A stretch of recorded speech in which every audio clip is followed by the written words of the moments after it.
नमस्कार Sangeeta's recipes channel को आपण मानकु स्वागत। आज मु आपण मानकु ओडिशा प्रसिद्ध छेनापोड़ बनै देखैबी। यह बनैबा बहुत सहज। चलंतु देखिनेबा यह किपरि प्रस्तुत हेउछि। छेनापोड़ प्रस्तुत पई हमकु एही सब सामग्री आवश्यक। मु एठी नेइछि गोटे कप चीनी, गोटे टेबल स्पून गुआ घी, किछि कैशनट्स बा बादाम रो खंड नेइछि, किछि आलमंड्स रो खंड नेइछि।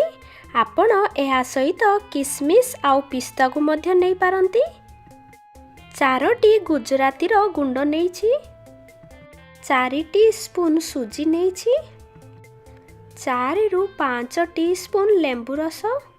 एहाकू परवर्ती पर्याय रे एथिरे किछि पानी देई छेना छिड़ेइबारे आमे यूज करिबा।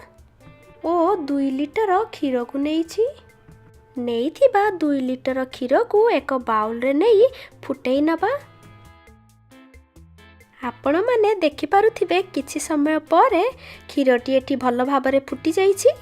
वर्तमान गैस रो फ्लेम बंद करि नेइथिबा लेंबू रस रे किछि पानी मिसाई एहाकू आमे एथिरे पकेई नबा। आपण देखि पारुथिबे क्षीरटी छिड़ी गलानी। एहा छेना होई जाईछि ओ एहार पानी मध्य सफा देखा जाउछि। ताहाले एबे जानिबे जे हमर छेनाटी प्रस्तुत होई जाईछि।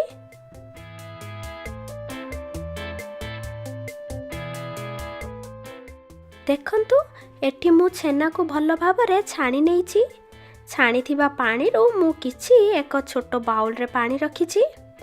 दरकार अनुसार छेना चकटिबारे यूज करि परिबा। एहा द्वारा छेनापोड़र भल टेस्ट आसी थाए ओ स्मूथ मध्य लागि थाए। ओ बाहरी थिबा बळका पानी को आपण रुटी चकटिबारे मध्य यूज करि परिबे। छेनाटी हमर अल्प ठंडा होई जाईछि।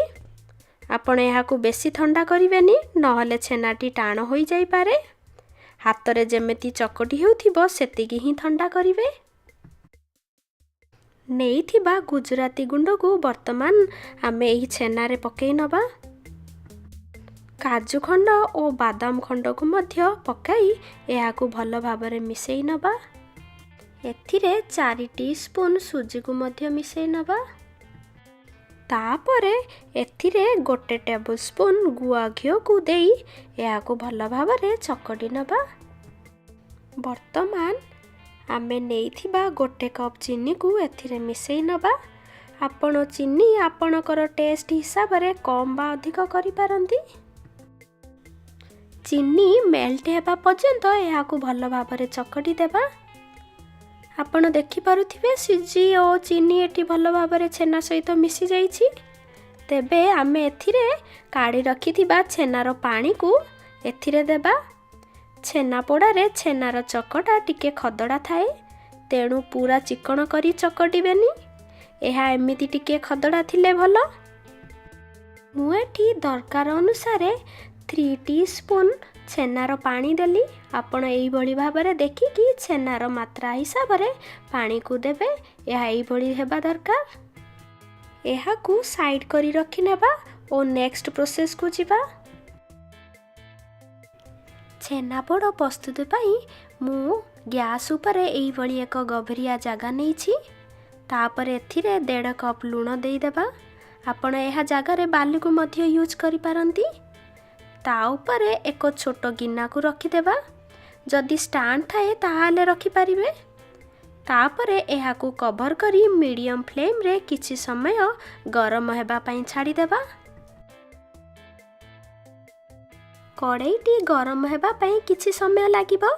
एहा भितरे मु एठी केटिन सहित बटर पेपर को नेइछि ओ एहाकू नेइथिबा केटिन साइज अनुसार मध्य काटी नेइछि। एथिरे बटर पेपर यूज कले छेनापोड़ बाहर कला बेले बहुत सुविधा होई थाए। नहले एथिरे डायरेक्ट घी लगेई मध्य करि पारंती, किंतु काढिला बेले चीनी तळे लागी एहा लाखि जाई थाए ओ बाहर कला बेले असुविधा होई थाए। तेणु चेष्टा करिवे बटर पेपर को यूज करी बनेइबा पई। आमर बटर पेपर देई कैटिनटी रेडी हेई गला।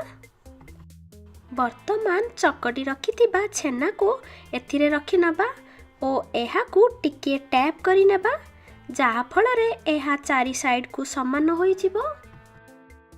कड़ेई गरम करिवार 5 मिनिट खंडे हो जाइछि। कड़ेईटी मध्य गरम हो जाइछि। वर्तमान बहुत सावधान रे छेना करी रखिथिबा केटिन को एहा भितरे रखि नबा ओ एहा को लो रु मीडियम फ्लेम रे ही रखिबे ओ एहा को 45 मिनिट जाए एहा को सिझिबा को देबा। एहा को कवर करि नबा। एठी 45 मिनिट हो जाइछि। यार भीतर चारि साइड डार्क ब्राउन कलर आसी जाइछि ओ मु वर्तमान गैस रो फ्लेम को ऑफ करि दउछि। मु केटिन को कड़ेई भितरु बाहर को बाहर करि नैछि। एहा को किछि समय ठंडा हेबा को देबा। वर्तमान एहा ठंडा हो जाइछि। एहा को एक प्लेट साहाय्य रे आर साइड को ओलटाई दबा। एहा ऊपर बटर पेपर टी को हटाई दबा। देखंतु आमर सुपर टेस्टी छेना पोड़टी रेडी अछि।